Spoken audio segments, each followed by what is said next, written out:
BBS 부산 경남 라디오 830. 여러분 안녕하십니까? 권오문 홍순헌의 정치 클래스 시간입니다. 국회 대정부 질문에서 여야의 공방이 이번 주 내내 이어졌습니다. 정치 클래스 시간에도 빠지지 않았던 그런 이야기들이었는데요.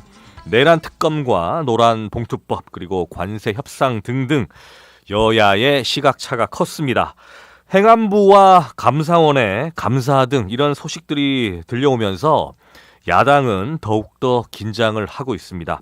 여야 대립 속에 지역 균형 발전 동력을 이끌어내야 하는 그런 불경인데요. 현재 분위기를 권오문, 홍순헌 두 패널들과 함께 잠시 뒤에 이야기를 나눠보도록 하겠습니다. 권오문, 홍순헌의 정치 클래스 시작하겠습니다. 먼저 두 분 인사 나누고 시작할게요. 안녕하십니까? 네, 안녕하십니까? 네, 반갑습니다. 한 주 동안 잘 보내셨죠? 네, 잘 보냈습니다. 네, 오늘 할 얘기가 많아서 빨리빨리 진행을 하도록 하겠습니다. 자, 내가 뽑은 주간 묻혀진 이슈로 시작을 하겠습니다. 부산과 경남 지역민들이나 국민들에게 좀 더 알려졌어야 하는데 참 아쉽다라고 생각하는 것들을 두 분의 시각에서 뽑아온 시간입니다. 자, 오늘은 어떤 분부터 시작을 하시겠습니까? 네, 이번 주 이슈가 너무 많아서 강한 정치적 비판을 초반에 하면 홍 박사님께서 조금 상당히 난처하신 것 같아서 처음에는 좀 부드러운 이슈로 시작하겠습니다. 난처할 거 전혀 없어요.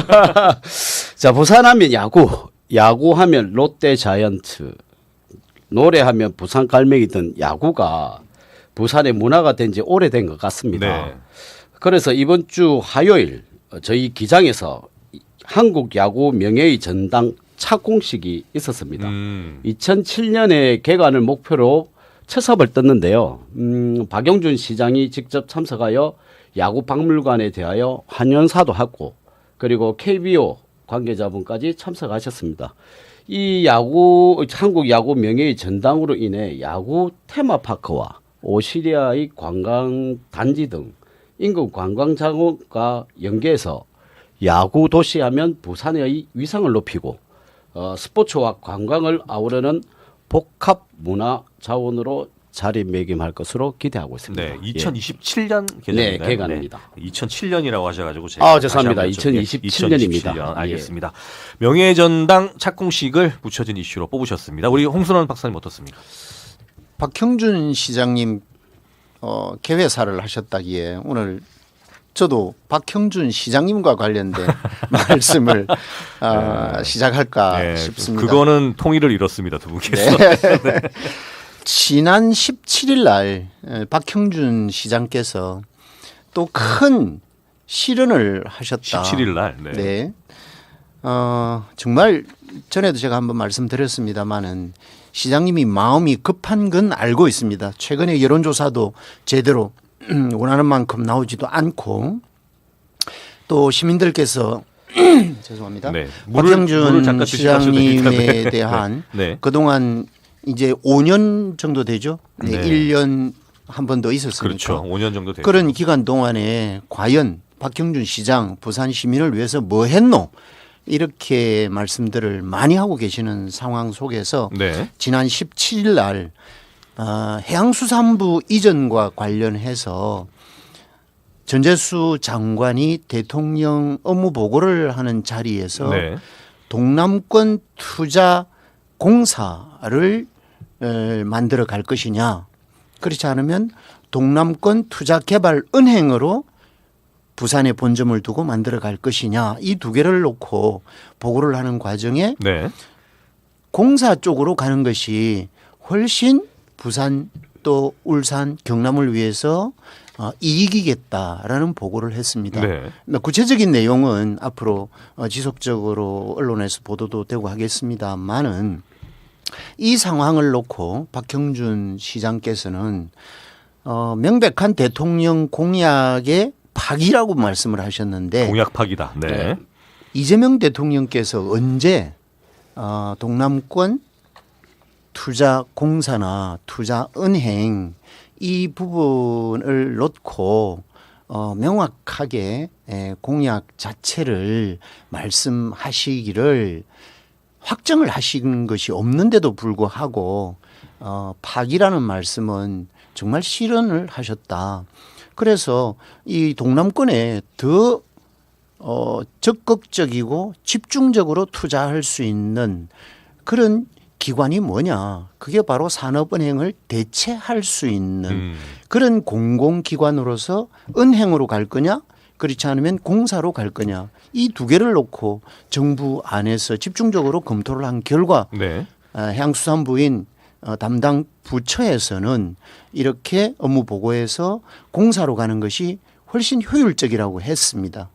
그것에 대해서 박형준 시장님은 산업은행을 또 견주어서 말씀하시는 이 부분에 대해서는 부산 시민을 또는 동남권을 무시하고 본인의 정치적 소신에 의해서 말씀하신 거 아닌가 그런 아쉬움을 갖는 그런 한 주간이었습니다. 네, 그런 발언들이 부산 시민들이나 우리 경남 도민들한테 좀 더 알려져야 된다. 좀 더 묻혀 있다. 이런 말씀이신 것 같습니다. 조금 더 구체적으로 조금 더 말씀드리겠습니다. 네. 말씀하시죠. 네, 네, 저도 마찬가지로 후반에 네, 알겠습니다. 있으니까 그에 대한 말씀을 드리도록 하겠습니다. 자, 묻혀진 이슈에 대해서 두 분의 생각들을 들어봤고요. 계속해서 저희들 마련했던 질문들을 던지면서 이 시간 이어가도록 하겠습니다.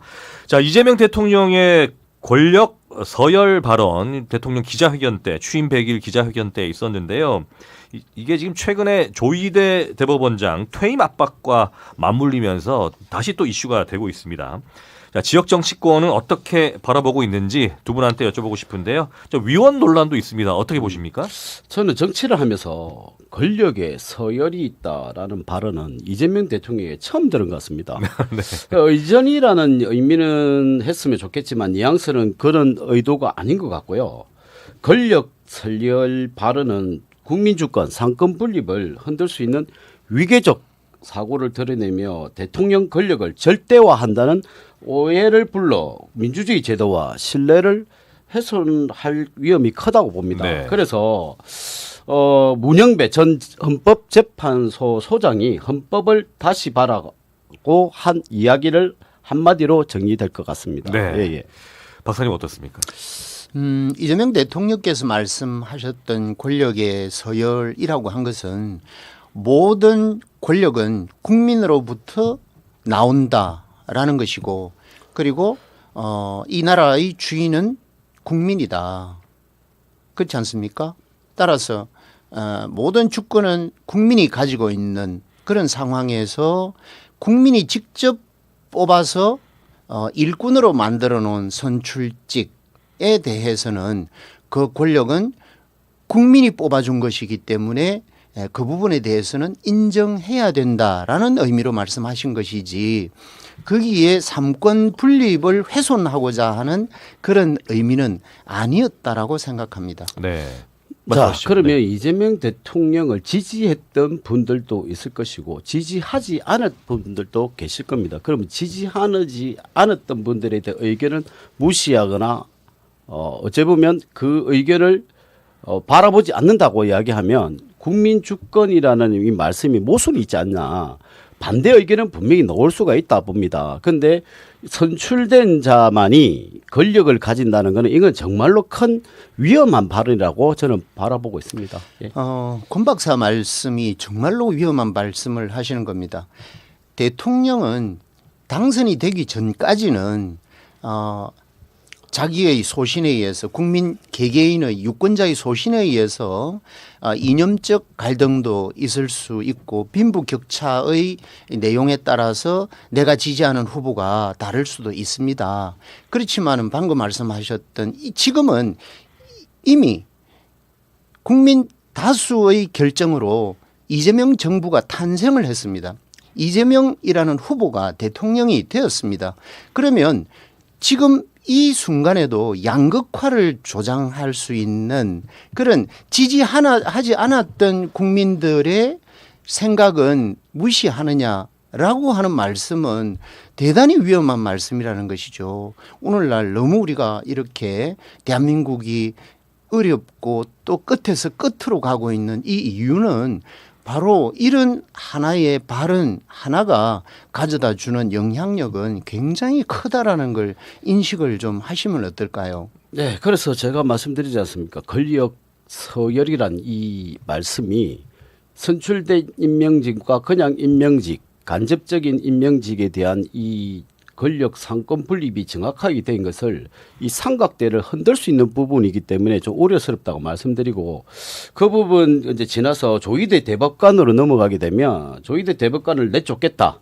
유튜브 찌라시를 꺼내던 민주당 의원들 그리고 이재명 대통령실에서 조희대 대법원장의 사퇴를 압박하는 모양새 때문에 국민의힘에서는 사실 좀 상당히 격앙돼 있다라고 말씀드리고요. 이것도 마찬가지 대법원장에 대해서 물러나라는 자체도 상권 분립을 심각하게 훼손하고 그리고 국회의원의 무소불위 모든 권력이 가지고 휘둔다는 느낌을 가진다면 정말 대한민국은 큰일 날 것이라 봅니다. 그래서 제가 항상 말씀드리는 국회의원 특권 폐지 이거는 반드시 이루어져야 된다는 이 자연적인 현상을 잘 바라봐야 된다고 생각합니다. 예, 예. 국민 다수의 의견들이 사법부 개혁에 대해서 동의를 하고 있는 현실이고 그것을 민주당이라고 하는 정당 주체가 나서서 국민을 대변해서 사법 개혁을 하고자 하는 것 아니겠습니까? 그 이유는 뭐겠습니까? 말씀하셨던 조희대 대법원장께서 큰 실수를 하신 것이죠. 9일 만에 선거법 관련해서 파기환송을 했습니다. 그것도 대통령 선거 한 달을 남겨놓고 그게 과연 법치주의에 의한 대법관들이 해야 할 그런 것이었습니까? 그렇지는 않다라고 생각하는 현실에서 모든 국민들은 아니지만 다수의 국민들은 이 사법 자체도 이렇게 두어서는 사법 권력이 국민을 무시하고 또 대한민국을 좌지우지할 수 있는 그런 상황으로 갈 수도 있겠다라는 우려 때문에 국민의 여망에 의해서 사법개혁은 민주당 주도로 진행하고 있다라는 것을 인식을 하시면 어떻겠습니까?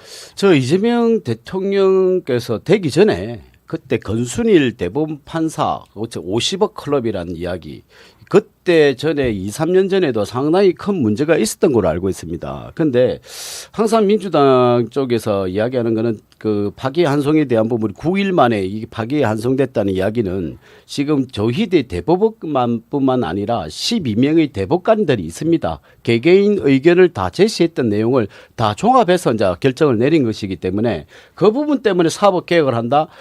그거는 정말 큰 이제 모순이라 보고요. 저도 나름대로 생각할 때는 사법부 개혁은 필요하다 봅니다.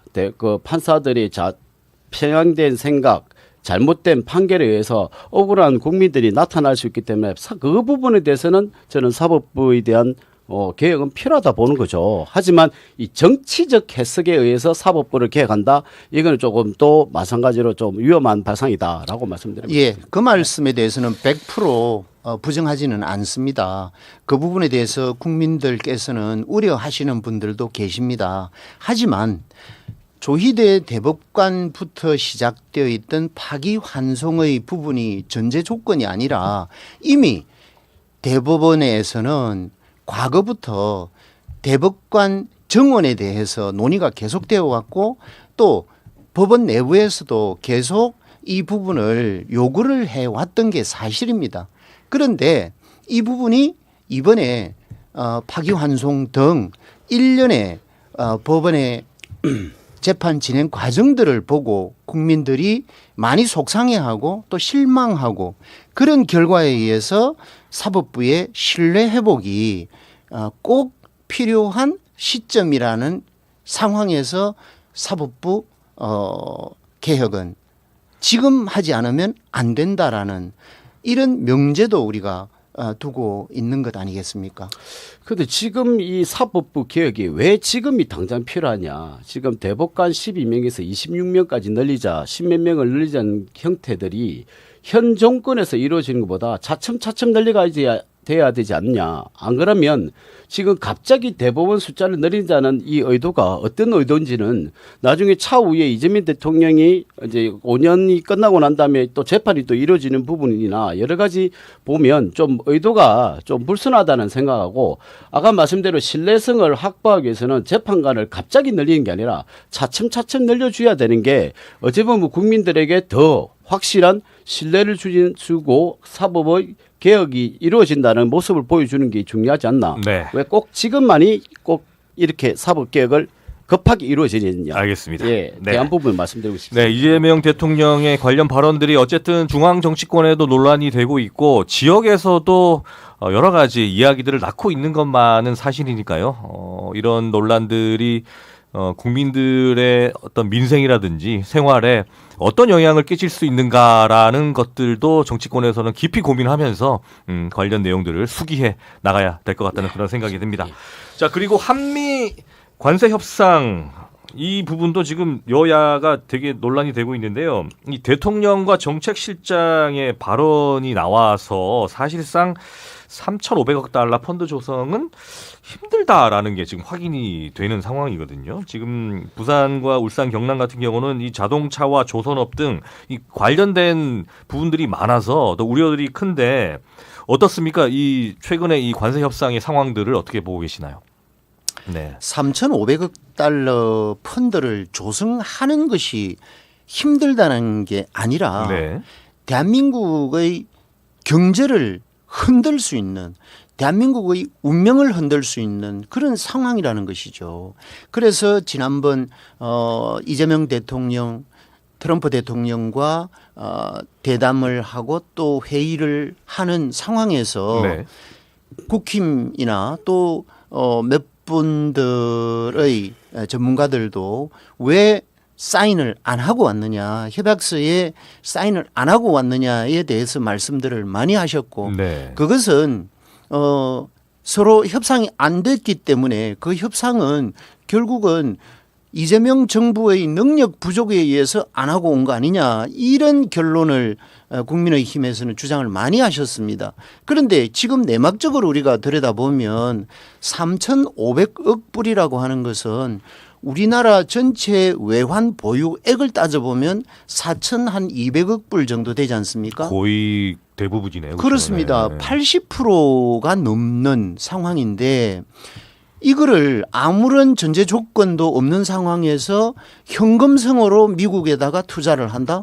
그리고 트럼프 대통령이 원하는 사업에 투자를 해야 한다. 그리고 투자를 결정한 날로부터 40일 이내에 투자를 하지 않으면 다시 관세를 원상 회복한다. 이게 바로 일본과 미국이 협정을 한 그런 문서입니다. 그것을 뻔히 보고 대한민국 정부가 문서에 사인을 한다면 이것은 어떤 일로 가겠습니까? 이재명 대통령 한마디로 말씀하셨죠. 외신 기자와 대담해서 내가 만약에 그날 사인을 하고 왔다면 나는 탄핵을 당했을 것이다 라고 힘주어서 말씀하셨습니다. 그래서 이재명 대통령은 대한민국 국민과 대한민국 정부에 이익이 되지 않는 부분에 대해서는 어떠한 일이 있어도 나는 사인할 수 없다라고 단언을 하셨습니다. 앞으로도 마찬가지 기조라고 말씀을 드리고 싶습니다. 네. 자, 저는 경제에 대해서 정쟁을 하고 싶지는 않습니다. 왜? 먹고 사는 게 가장 중요한 부분이기 때문에. 그러면 되물어보고 싶은 게 이재명 대통령이 그렇게 그 외국 외신과의 그 인터뷰에서 뭐 사인을 하고 왔으면 탄핵을 당할 것이다라고 말씀하셨으면 그럼 대안이 있는지 어떤 방향으로 다시 협상을 할 것인지 그에 대한 로드맵을 정해주는 게 맞다고 보고요. 지금 부산 경남 자동차하고 조선산업은 벌써 관세 때문에 타격을 받고 있으며 외국으로 사업을 이전한다는 분위기가 계속 감지되고 있습니다. 이 부분에 대해서도 이 정부가 나서서 이 불안한 기업 하시는 분들에게 어떤 방법, 어떤 해결 솔루션을 주는 게 맞다고 보는 부분인데 지금은 너무 이 부분에 대해서는 조금 협상이라든지 미국과의 협상이라든지 이런 부분에서 경제 부분에서도 좀 문제가 많이 발생되고 있는데 이 어려운 점을 정말로 현장에 가서 들어보는 게 어떨까라는 생각을 해봅니다. 예. 대한민국 정부를 믿어 주십시오. 국민들께서는 지금 현재 이번에 조지아주 사태가 결국 전화위복의 기회가 나는 된다고 생각하고 또 많은 경제학자들도 그렇게 판단을 한다는 겁니다. 그 이유는 지금 미국의 입장에서도 서서히 경제 수위가 낮아지고 있지 않습니까? 그런 상황은 대한민국 정부에서 가지고 있는 몇 가지의 장점들이 있습니다. 앞서 얘기했던 이미 미국에 투자하기로 했던 반도체나 자동차 그리고 전기 배터리 이런 등등에 대해서 대한민국 기술자의 능력이나 또 대한민국 기업의 능력을 무시 절대로 하지 못한다라는 게 하나가 있고 그리고 미국 트럼프 대통령이 희망하고 있는 마스가 프로젝트 이 부분에 대해서는 대한민국 정부가 나서지 않으면 절대로 불가능하다라는 것을 누구보다도 잘 알고 있는 그런 상황입니다. 그래서 대한민국 정부에서는 지금도 협상하고 있지만 시간이 좀 가더라도 끝까지 대한민국이 득이 되는 쪽으로 협상하지 않으면 이것은 협상 하나만 하라는 거.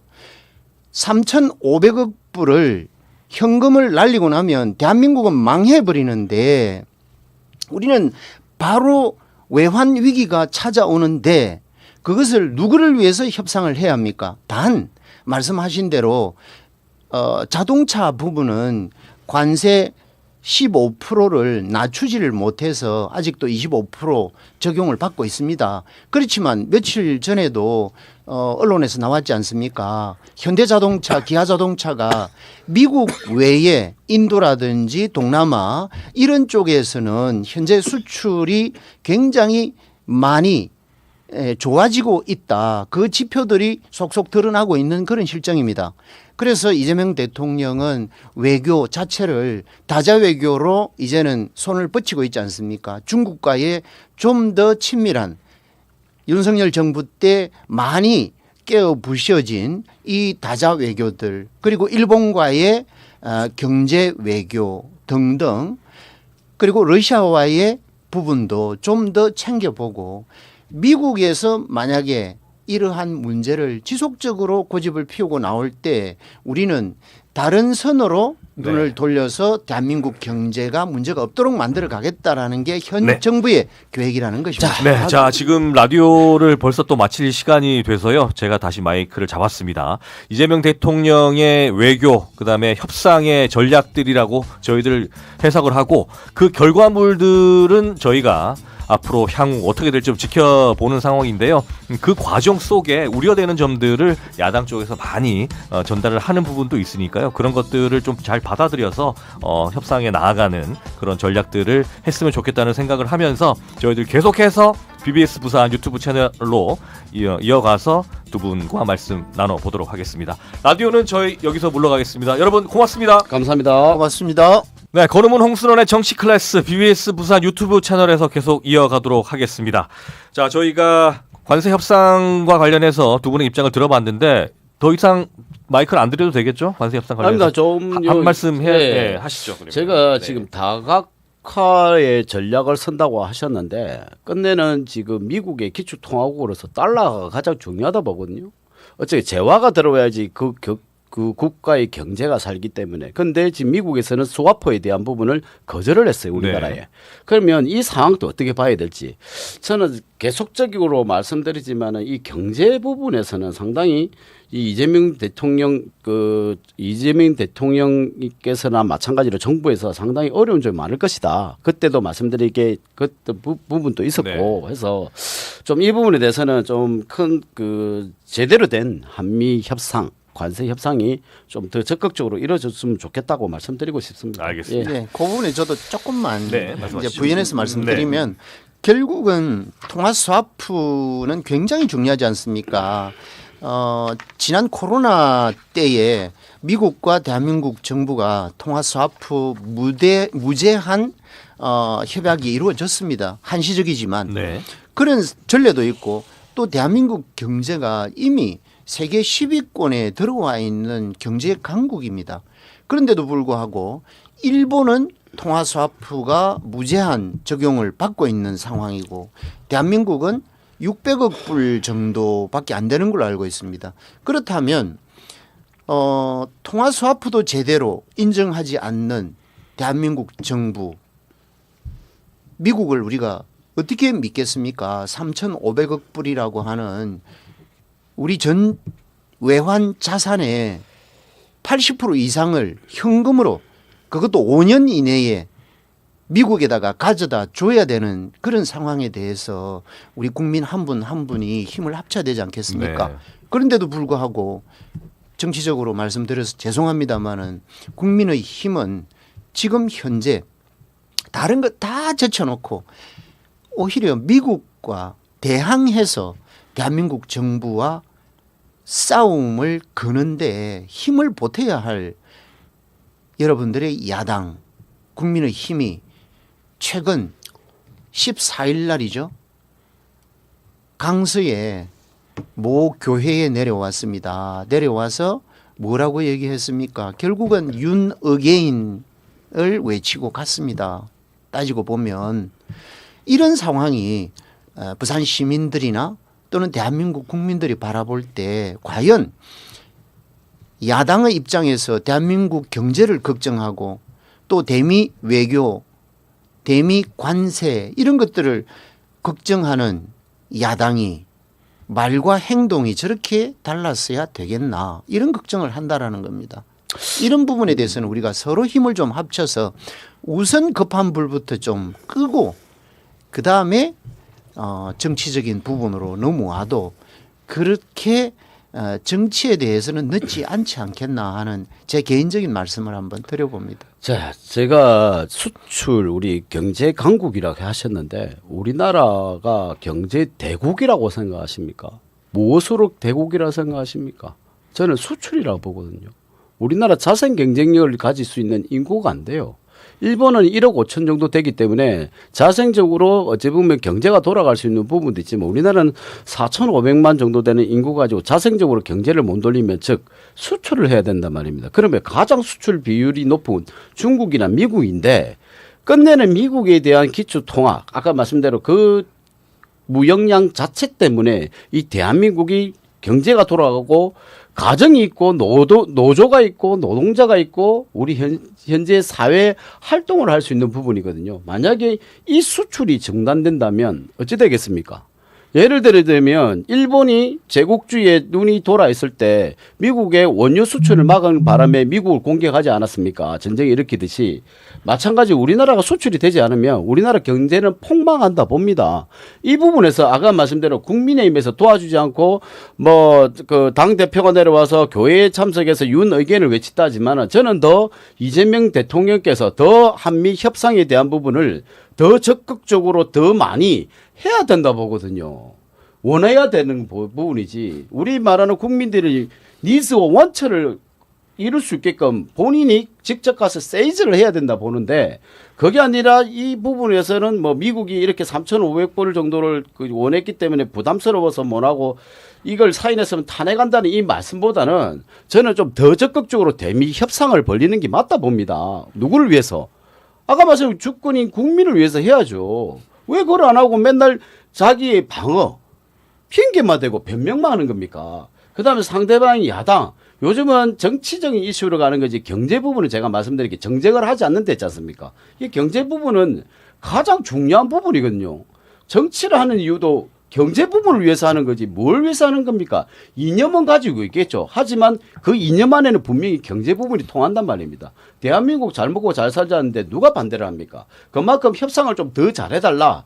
또 더 적극적으로 해달라는 이야기지 그 부분은 아까 말씀대로 전쟁을 하고 싶지 않다고 말씀드리고 싶습니다. 100일 된 이재명 정부가 과연 얼마만큼 실수를 했는지 지금 말씀하시는 대미 관세와 관련해서 또 무엇을 잘못했는지 그런 것들이 노출된 게 없지 않습니까?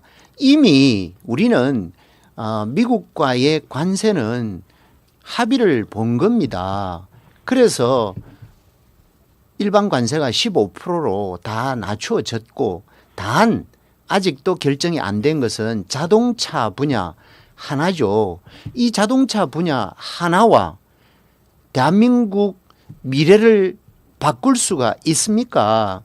3,500억 불을 여러분들이 주장하듯이 가장 간단한 방법은 사인하면 끝입니다. 그러면 자동차 관세 15%로 떨어지겠죠.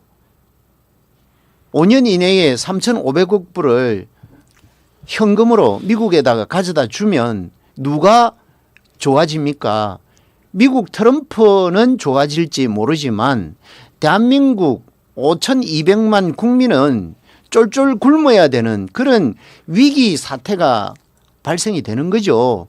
한 번 더 강조하지만 그래서 그런 것들을 지금 현재 100일 된 이재명 정부는 관련 통상, 외교, 경제 이 장관들이 열심히 협상을 하고 있고 또 실무 협의를 진행하고 있는 그런 상황입니다. 말씀하신 대통령이 왜 직접 안 가느냐. 그것은 윤석열 방식이고 이재명 방식은 전문가 참모들이 성실하게 적극적으로 일을 하고 있는데 대통령이 먼저 나서서 사인을 해버리고 나면 실무 협상이라는 게 존재합니까? 지난번에도 제가 여러 차례 얘기했듯이 의료계 사태가 바로 그 사례라는 것입니다. 윤석열 대통령이 2,000명 정원하겠다라고 발표를 해버리니까 실무 부서에서 어떻게 합니까? 그동안에 의료계와 협의해왔던 것은 전부 제로 베이스로 가버리고 2,000명을 어떻게 하면 정원하느냐 그것을 놓고 토론을 하다 보니까 지금 오늘날 이 의료계 사태가 빚어졌다는 거 아닙니까? 앞으로 한 10년은 이 영향이 간다고 합니다. 전문가들 표현으로는.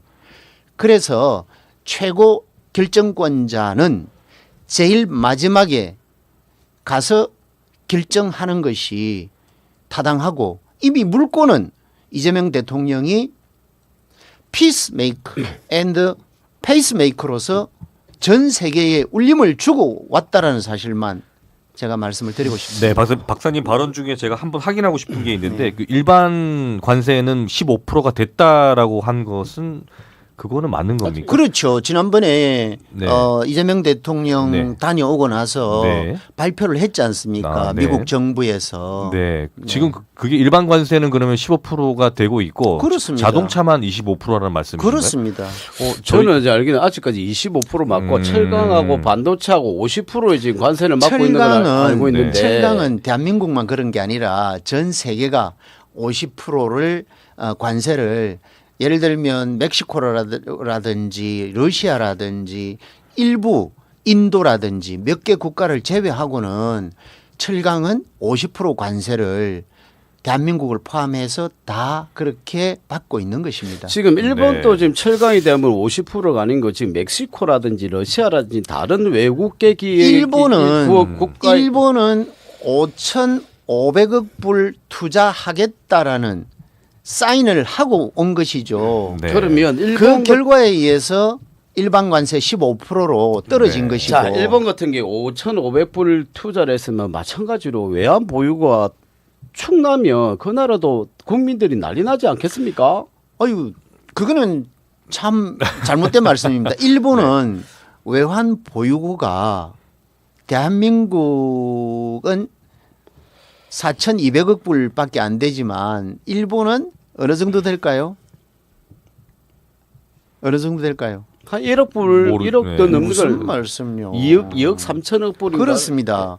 2억 3천억 불 정도의 외환 보유고를 가지고 있기 때문에 일본은 5천억 불 날린다 치더라도 나라가 망한다라는 외환 위기가 온다라는 얘기는 할 수가 없고 그리고 네. 처음부터 미국과 통화 스와프가 무제한 협약이 되어 있는 국가입니다. 그래서 우리는 적어도 최소한 통화 스와프라도 그러면 무제한으로 해달라. 알겠습니다. 그러면 우리도 과감하게 네.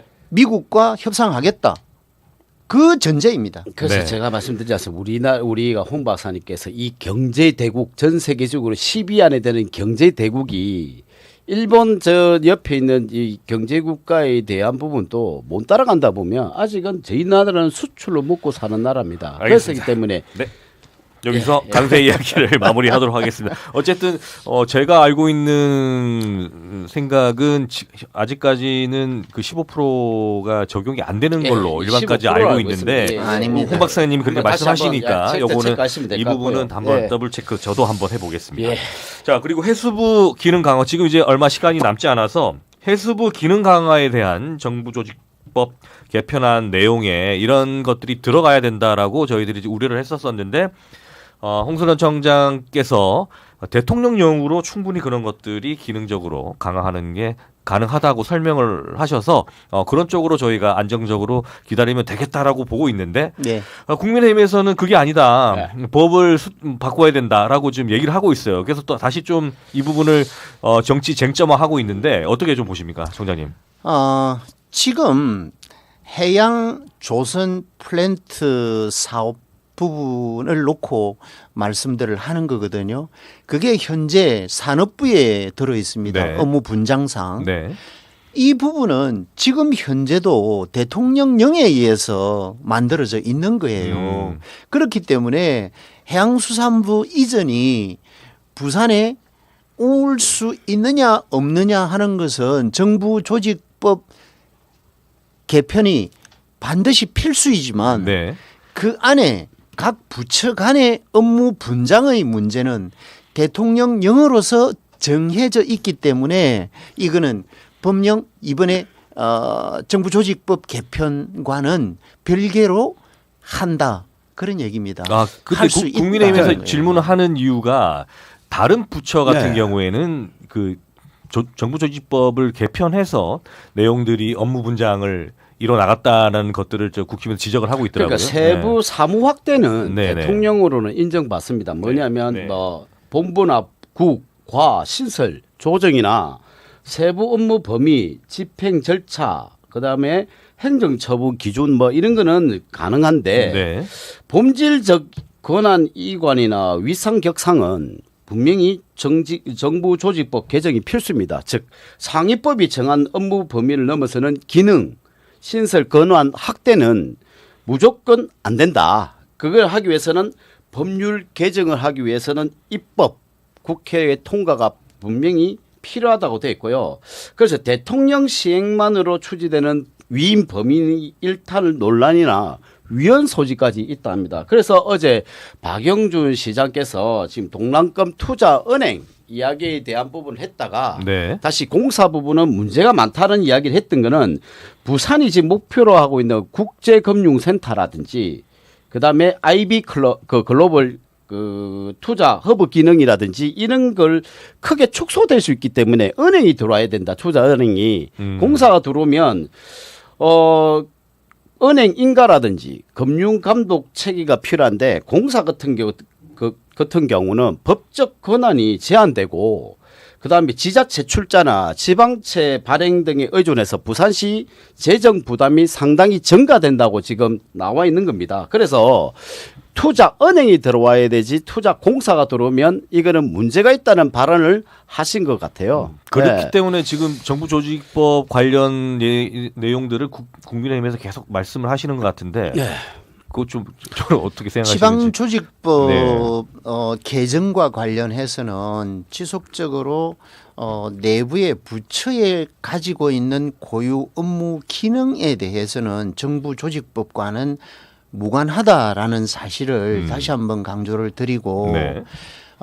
그 중에 제일 우리가 가져오고 싶은 게 네. 산업부에서 조선 해양 플랜트 관련한 업무가 현재는 산업부가 가지고 있는 거거든요.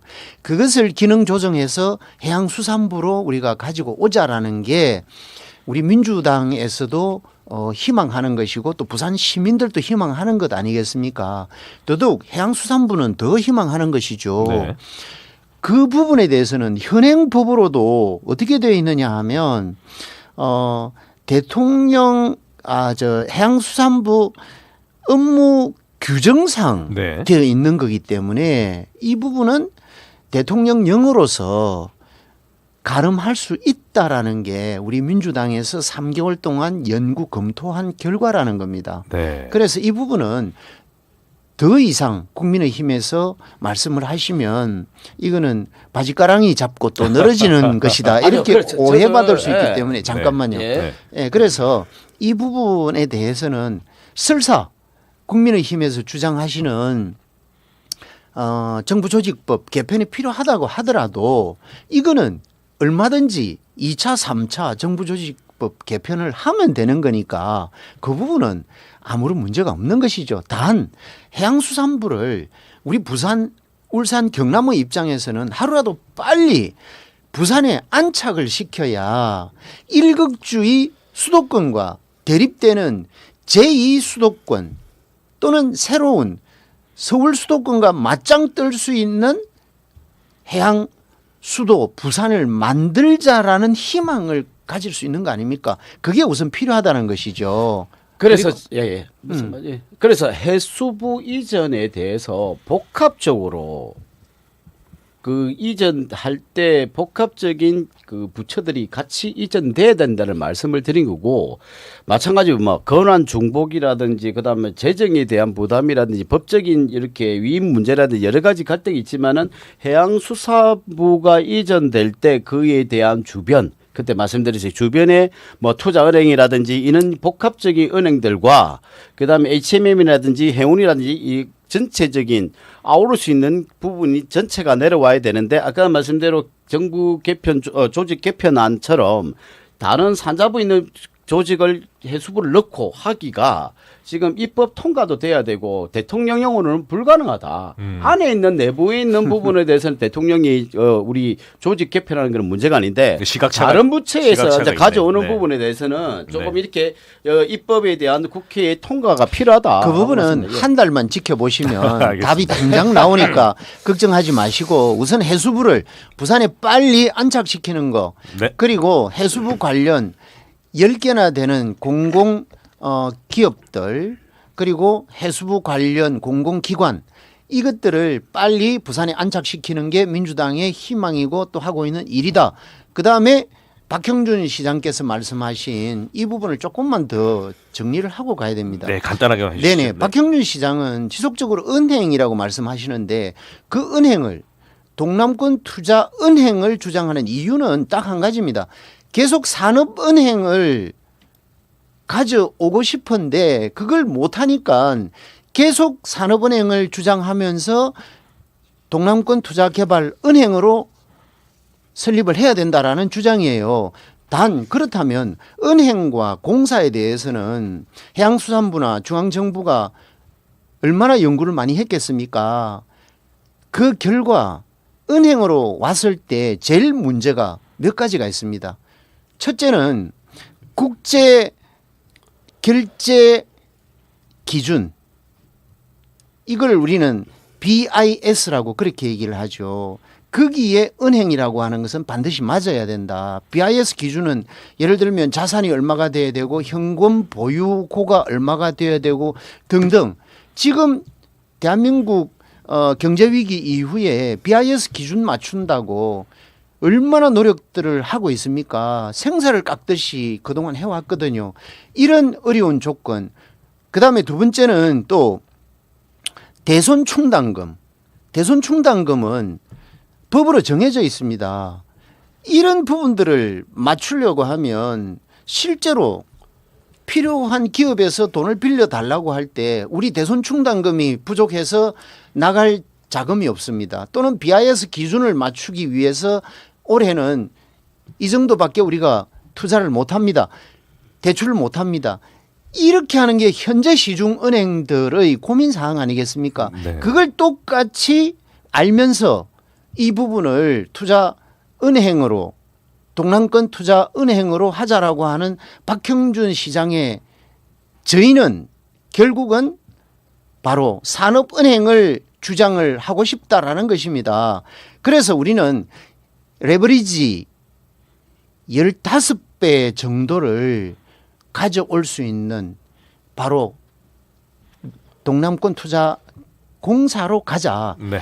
자본금 3조가 시작이 되면 이 3조가 레버리지 15배가 되면 50조까지도 우리는 투자 재원을 마련할 수 있다라는 게 전재수 장관이 대통령께 보고를 했고 거기에 금융 담당 부처에서도 훨씬 그게 효과적이고 또 현재 국가 재정의 부담도 되지 않는 그런 현실이라는 것을 서로 동의를 했다라는 말씀을 꼭 드리고 알겠습니다. 싶습니다. 그래서 제가 말씀드린 게 네. 전에 말씀드린 게 지금 네. 공사는 지자체 출자나 지방채 발행에 의존하면 부산의 재정 부담이 증가되고 그리고 금융시장 자율 수익 구조가 약해가지고 적자시 국민 세금을 메워야 되는 약점이 있다고 말씀드리지 않습니까? 그래서 그걸 연구를 많이 하셨다고 말씀하셨기 때문에 저희도 그에 대한 반박 자료를 만들 수밖에 없기 때문에 반박하는 거고요. 그래서 투자은행인데 왜 공사를 바뀌었냐? 이 대한 부분을 말씀드리는지 은행의 BIS가 어떤 이게 아닙니다. 그래서 그 구조가 산업은행하고 중복되는 게 많고 예산 세금 낭비가 많기 때문에 말씀드린 거고요. 제가 또 마지막 한마디 또 드리면 마지막이 안 될 것 같아요. 예. 불안합니다. 그래서 저는 해수부 이전도 좋고 다 좋습니다. 하지만 저는 무슨 공사 이렇게 정책을 시행할 때 이렇게 조직이 광범위하게 만들어진다는 거는 사실 이거는 너무 국가 세금이 낭비된다고 봅니다. 저는 작은 정부가 지향해야 된다고 생각하고요. 자꾸 외부적으로 갈 수 있는 공사 개념보다는 민간이 투자하게끔 가는 게 맞지 않나라고 말씀드리고 싶고 마찬가지로 지금 투자은행이라든지 그 회사 법원이라든지 여러 가지 부분에서 이 부분을 분명히 이전할 때 같이 한다고 말씀하셨기 때문에 그 부분을 믿고 있는 상태에서 은행에서 갑자기 공사를 바뀌니까 이 공사가 생겼을 때 문제점이 뭐라고 지적하는 거지 잘못했다 잘했다는 말씀을 드린 게 아니에요. 그래서 위험성 리스크가 있기 때문에 말씀을 드린 겁니다. 예. 네. 자, 1분만 제가 네. 말씀드리고 마무리합시다. 네. 자, 은행에서 투자 공사로 바뀌었다라고 하는 주장은 잘못된 주장입니다. 앞서도 말씀드렸습니다만 한 번도 은행이나 투자공사 결정한 사실이 없습니다. 이 두 가지를 놓고 대선 전에도 검토를 했고 지금까지도 검토를 한 결과가 은행보다는 공사 쪽으로 가는 것이 훨씬 재정의 안정적 운용 그리고 동남권 투자의 활성화 이런 차원에서 훨씬 장점이 많다라는 결론으로 공사로 가겠다라는 것이고 그다음에 이런 말씀은 박형준 시장께서 안 하셨습니다. 결론은 한국해양진흥공사 본점이 어디 있습니까? 바로 부산 해운대에 있습니다. 네. 제가 구청장 할 때 설립을 했거든요. 2018년 12월에 해운대에 본점을 두고 있습니다. 자본금 3조. 이 자본금 3조는 국비입니다. 국비 3조가 지금 현재 자본금 5조로 늘었고 그리고 5조를 부족하니까 10조로 자본금을 늘려가면 조선 신조나 또 조선 선박 관련된 산업에 엄청난 기회를 줄 수 있는 기회의 땅이 될 수 있다라는 그런 표현들을 사업자들도 하시고 또 우리 주변 경제인들도 그렇게 하고 계시는 입장이고 10조 원으로 늘리겠다라는 것도 현재 우리 정부 안으로 현재 가고 있다라는 말씀을 드립니다. 그러면 만약에 해양진흥공사가 그 당시에 문재인 정부 때 설립이 안 됐더라면 한진해운을 박근혜 정부에서 그냥 날려버렸습니다. 공중분해 시켜버렸죠. 세계 5대 메모드급 해운회사를. 그리고 우리는 어떻게 됐습니까? 해운 물류 파동으로 인해서 대한민국 경제가 휘청거릴 정도로 어려웠습니다. 그런 상황에서 정부에서 3조 원의 자본금을 들여서 현재 HMM이라고 하는 메모드급 거대 해양물류 기업을 대한민국 기업으로 키워냈습니다. 거기에 해양진흥공사가 36%의 지분을 가지고 있습니다. 자산이 33조가 넘습니다. 그러면 해양진흥공사가 3조를 투입을 해서 자산 기준으로만 보더라도 36%면 얼마입니까? 거의 12조라고 하는 자산을 보유하게 된 이 해양진흥공사는 해양진흥은행입니까? 진흥공사지 않습니까? 그러면 시장님은 본질을 말씀을 하셔야 돼요. 그 본질은 뭐냐 하면 권 박사가 지적했듯이 지방 재정을 공사가 되면 투자를 해야 된다라는 전제 조건이 들어 있습니다.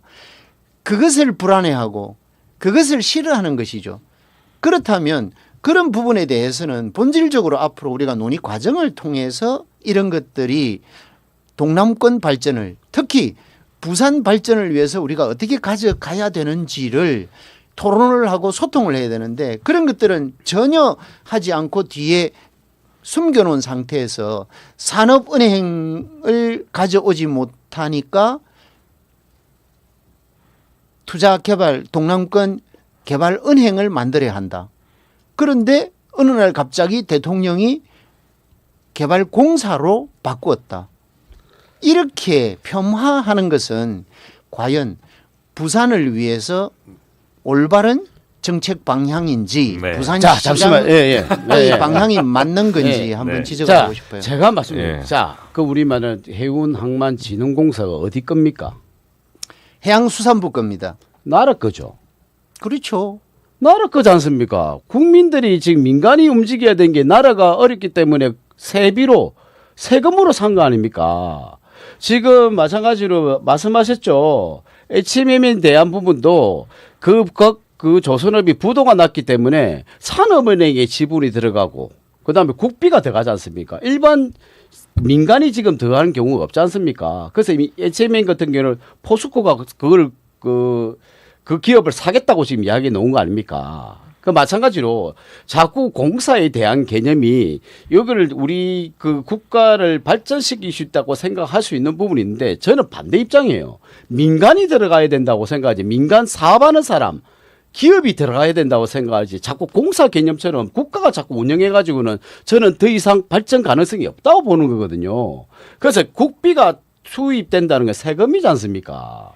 왜 기업이 운영하는 걸 자꾸 세비를 갖다가 열어야 되고 자꾸 그렇게 생각하는지 저는 조금 아직도 이해를 좀 못하겠고. 그러면 참 모르는 말씀. 아니 그러면 하시네. 제가 말씀드리면 어쨌거나 지금 대우중공업도 사실 부도가 나서 중국이 그 기업을 인수하려는 거를 우리 국가에서 산업원에서 반박을 해서 그 기업을 살린 게 우리마다 기술 이전을 하거나 기술이 뺏길 거 때문에 국가가 이제 개입한 거고, 그걸 보더라도 그거는 어쩔 수 없는 최악의 선택이기 때문에 국가가 개입하는 부분인데 지금 공적 자금이 들어간다는 거는 세비가 자꾸 들어간다는 뜻이거든요.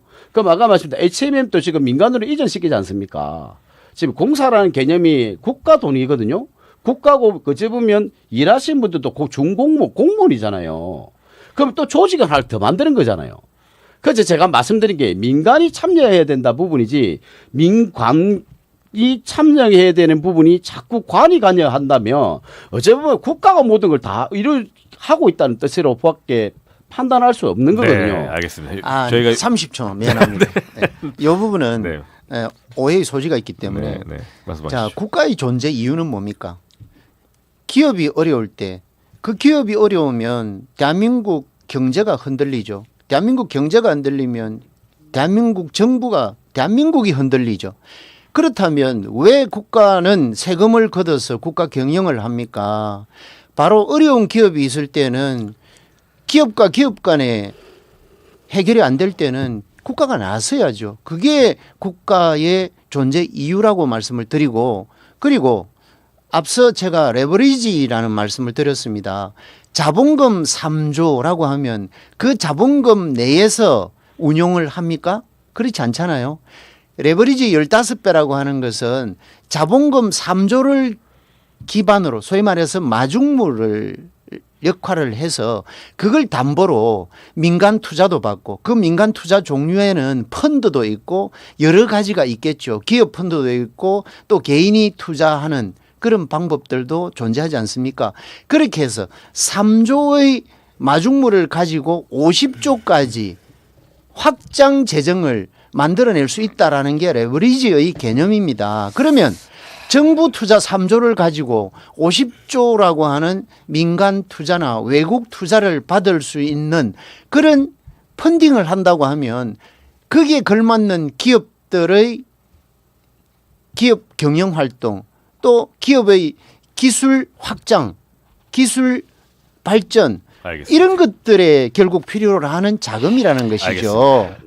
자, 두 분의 시각차가 있는데 뭐 그런 것 같습니다. 은행이라는 구조 속에서는 여러 가지 제약도 많고 그리고 또 민간의 투자가 가능한 그런 구조들도 더 확대되기 때문에 국민의힘 쪽에서는 그렇게 말씀하시는 것 같고 공사 부분에 대해서는 지금 당장 추진해야 되는 그런 상황들에 더 적합한 그런 구조 속에서 진행이 될 수 있다라는 말씀을 해주시는 것 같은데요. 이 시각차도 저희들 정부 운영이나 부산시 발전 그리고 부울경 발전을 위한 좋은 방향으로 가기 위한 의견 조율이라고 생각해 주시고 오늘도 역시 두 분을 격려해 주시면서 항상 저희들 방송 잘 시청해 주시면 고맙겠습니다. 자, 이번 주 방송은 여기서 정리를 하겠습니다. 고맙습니다. 감사합니다. 수고하셨습니다. 고맙습니다.